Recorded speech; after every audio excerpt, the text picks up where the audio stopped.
അതുപോലെ എല്ലാ ബസ് സ്റ്റേഷൻ്റെയും നിർമ്മാണ പ്രവർത്തനങ്ങൾ ഉടനെ ആരംഭിക്കും. കായംകുളം, കൊട്ടാരക്കര, തൃശ്ശൂർ, കൊല്ലം, ചെങ്ങന്നൂർ അതിൻ്റെ എല്ലാം നിർമ്മാണ ഉദ്ഘാടനം നടത്തും. ചങ്ങനാശ്ശേരിയുടെ ബസ് സ്റ്റേഷൻ തീരാൻ ഒരു 2 മാസം സമയമെടുക്കും. അത് ഈ പണിഞ്ഞുകൊണ്ടിരിക്കുന്നവർ ചില സാധനങ്ങൾക്ക് ഷോർട്ടേജ് വന്നതാണ്. ഇത് ഓൾമോസ്റ്റ് തീരാറായി.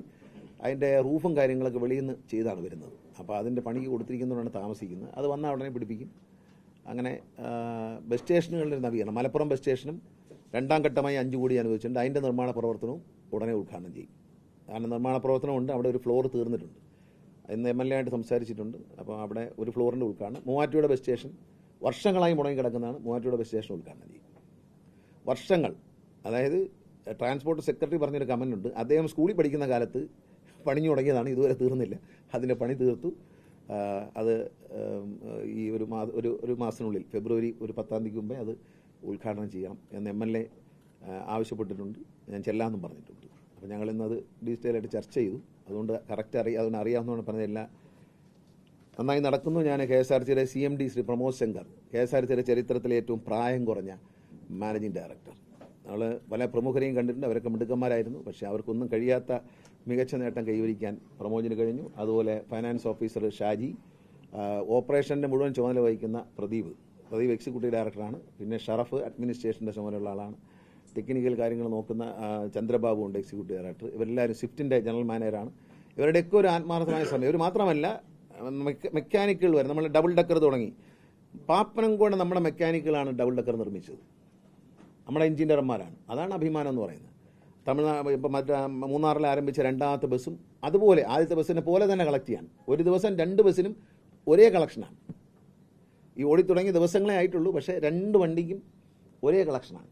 അത് ഒരു ദിവസം 280 രൂപ, 300 രൂപ അടുപ്പിച്ച് 290 രൂപ വരെ അതിന് ഏണിങ്സ് പെർ കിലോമീറ്റർ കിട്ടുന്നു. സാധാരണ ബസ്സിൻ്റെ ഏണിങ്സ് പെർ കിലോമീറ്റർ 45, 50. ഇപ്പോൾ നമ്മുടെ ഏണിങ്സ് പെർ കിലോമീറ്റർ വന്നാൽ വളരെ ഹൈ ആണ്.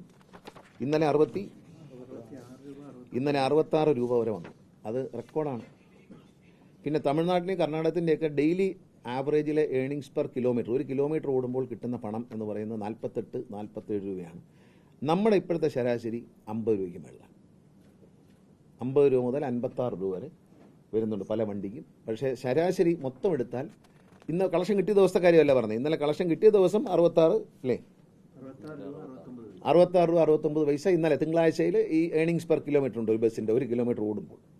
പക്ഷേ നമുക്ക് അല്ലാത്ത ദിവസങ്ങളിലും 50 രൂപയ്ക്ക് മേളിൽ കിട്ടുന്നു എന്ന് പറയുന്നത് സംസ്ഥാന സർക്കാരിൻ്റെ നേതൃത്വത്തിൽ ട്രാൻസ്പോർട്ട് കോർപ്പറേഷൻ KSRTC പ്രവർത്തന ലാഭത്തിലാണ് എന്ന് തെളിയിക്കുക. ഒരു സൂപ്പർ ഫാസ്റ്റ് ബസ് 43 രൂപ ഏണിങ്സ് പെർ കിലോമീറ്റർ നേടിയാൽ നഷ്ടവുമില്ല, ലാഭവുമില്ല എന്നാണ്. ഓർഡിനറി ബസ്സുകൾ 53 രൂപ അല്ലേ, 53 രൂപ നേടിയാൽ നഷ്ടവുമില്ല, ലാഭവുമില്ല എന്നാണ്. ഇപ്പം നമ്മുടെ ശരാശരി മൊത്തം എടുത്താൽ 50-ന് മുകളിലാണ്. 50-ന് താഴേക്ക് പോകുന്നില്ല. കഴിഞ്ഞ ദിവസങ്ങളൊന്നും പോയിട്ടില്ല എന്നുള്ളത് മികച്ച നേട്ടമാണ്. അതുപോലെ യാത്രക്കാരുടെ എണ്ണത്തിൽ വന്ന വർധനവ്. ഇന്നലെ യാത്രക്കാരുടെ എണ്ണം റെക്കോർഡാണ്, ഭയങ്കര റെക്കോർഡാണ്. 2023 യാത്രക്കാരുടെ എണ്ണം 19.35 ലക്ഷമായിരുന്നു ശരാശരി. 2025 അത് 20.27 ലക്ഷമായിരുന്നു. ഇന്ന് ഒരു ദിവസത്തെയാണ്, ഒരു ദിവസത്തെ യാത്രക്കാരുടെ എണ്ണമാണ് പറയുന്നത്. അത് ശരാശരിയിൽ അത്രയും വർധന വന്നു. അതുകൂടാതെ ഇന്നലെ വന്നിരിക്കുന്നത് 27.39 ലക്ഷമാണ്.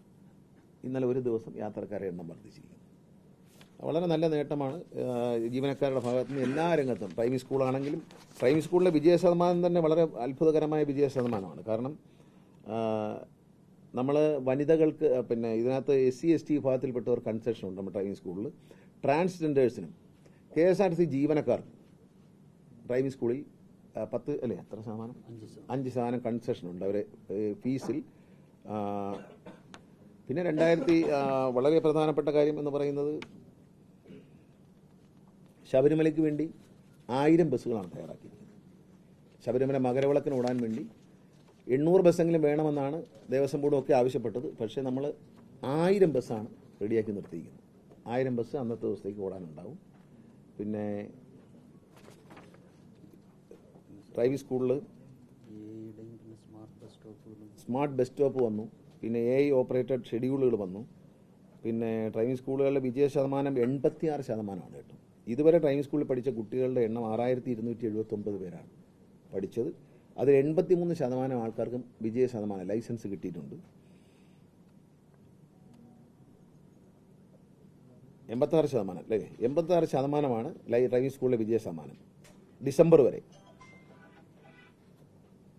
2,19,00,000 രൂപ പ്രവർത്തന ലാഭം നേടിയിട്ടുണ്ട്. ഡ്രൈവിംഗ് സ്കൂൾ 2,19,00,000 രൂപ നഷ്ടമാണ്. ഡ്രൈവിംഗ് സ്കൂൾ എന്ന് പറയുന്നത് വെറുതെയാണ്, ലാഭമാണ്. ഇനി 10 എണ്ണം കൂടി വരുന്നുണ്ട്. 31 ഡ്രൈവിംഗ് സ്കൂളുകളാണ് അല്ലേ. ഇനി 10 എണ്ണം എവിടെയൊക്കെ വരുന്നത്? വടക്കഞ്ചേരിയിലുണ്ട്, ഗുരുവായൂരുണ്ട്, വടക്കഞ്ചേരിയുണ്ട്, എല്ലാ സ്ഥലങ്ങളിലും. പിന്നെ തിരുവല്ല, കാഞ്ഞിരപ്പള്ളി അല്ലേ, കാഞ്ഞിരപ്പള്ളിയുണ്ട്. എല്ലാ സ്ഥലത്തുമായി 10 എണ്ണം കൂടി. മണ്ണാർക്കാടുണ്ട്, ഇരിഞ്ഞാലക്കുടയുണ്ട്. അങ്ങനെ എല്ലാം കൂടി 10 ബെസ്റ്റ് ഡ്രൈവിംഗ് സ്കൂളുകൾ വരെയാണ്.